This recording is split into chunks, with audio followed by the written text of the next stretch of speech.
You know, we have spent a lot of time, everybody in and around golf who loves the game has been watching with great interest LIV and what they have done, what they are doing now, the lawsuits, the back and forth.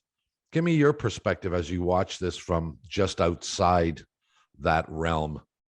Where do you think this is going? You know, I wish I had the answer. I really thought in the beginning that, I don't know if the expression is stronger minds would prevail and everyone would sit down in a room and figure out how they could do this to not fracture the game. Because, you know, I believe the game of golf is strong, but I don't think the professional side is strong enough to have this divide. I have friends who have crossed over to the other side or are playing LIV golf, and you know, they'll still remain friends. They're great guys, and they have their reasons. Could I do it? I'm not sure. My moral compass would allow me to.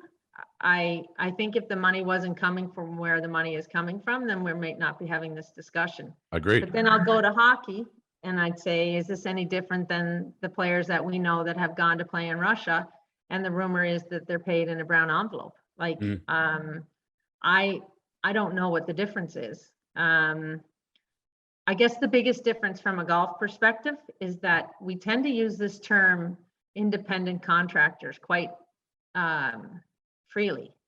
And I have never seen myself as an independent contractor of the LPGA Tour. I've seen myself as a member of the LPGA Tour, and I built my whole life and my career because I was a member of the LPGA Tour. I'm a little bit worried as to what might happen with women's golf, and I hope that we can sit down at a table and continue to grow the game, because the 13 founders that built the LPGA Tour, I feel strongly that we have a responsibility to keep it going. But you know, when you're talking about the money, Bob, that they're talking about, it's crazy. And but I don't begrudge any of the guys that wanted a pay raise. I get it. So here's something interesting. I don't know if you're aware of this, but you know, we do golf every once in a while. Richard Zokol is one of the guys that we talk to on a fairly regular basis. Dick got a copy of the tax return, I believe, for the PGA Tour. And among the things, the one thing that he brought up to us that I was very shocked at is the amount of money that is taken in by the PGA Tour and the amount of money that is given out in prize money on the tour. Do you want to take a guess at what the percentage of the overall intake is returned to the players? Want to take a guess? No. Good answer, Lord. 17%. Yeah. 17. So let me interrupt you for a second. I'm going to give you a little bit of history on the LPGA Tour. So 6.5% of a purse is taken off the top to operate. Okay. So for me, every tournament, it doesn't affect the winner's check, but it affects our operating costs. If we did not have that 6.5%, we wouldn't be able to operate. Right. So I would love to have the 6.5% that I'd be closer to Mike Weir's career money if I had that. Now,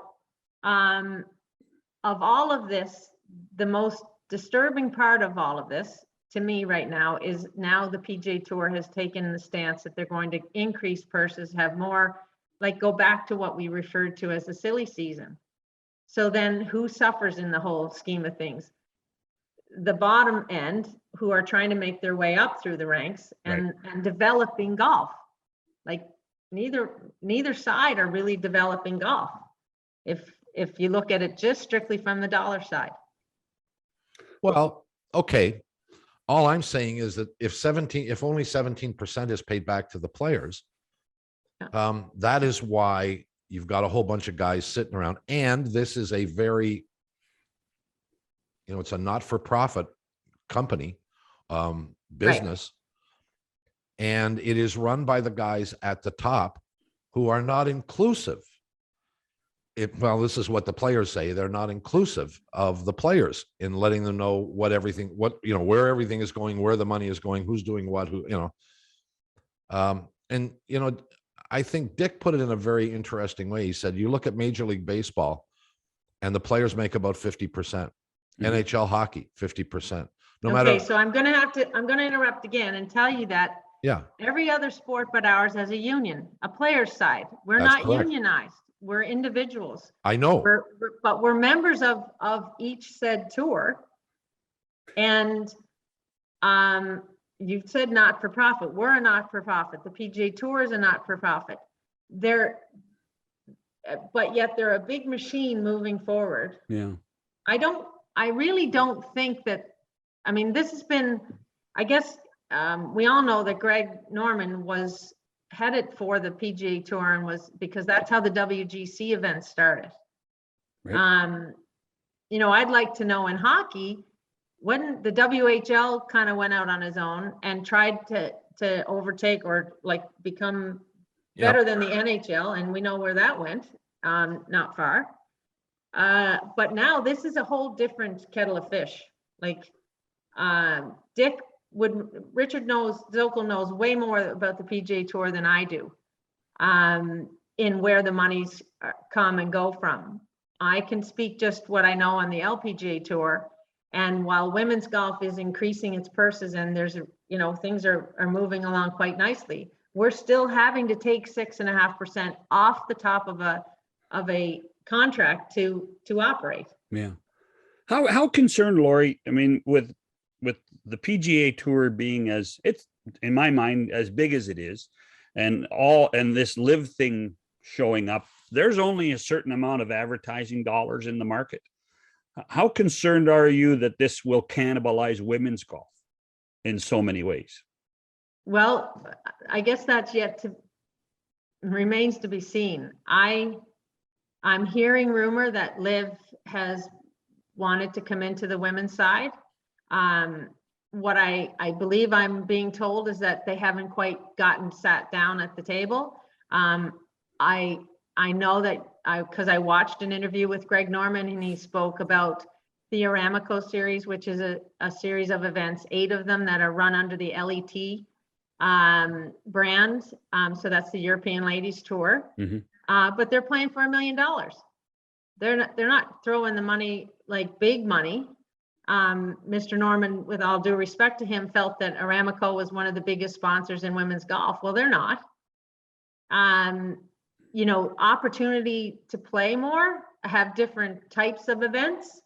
I think that's the exciting part, but they could do us under pretty quickly if they started throwing the money they're throwing at the men to our top players.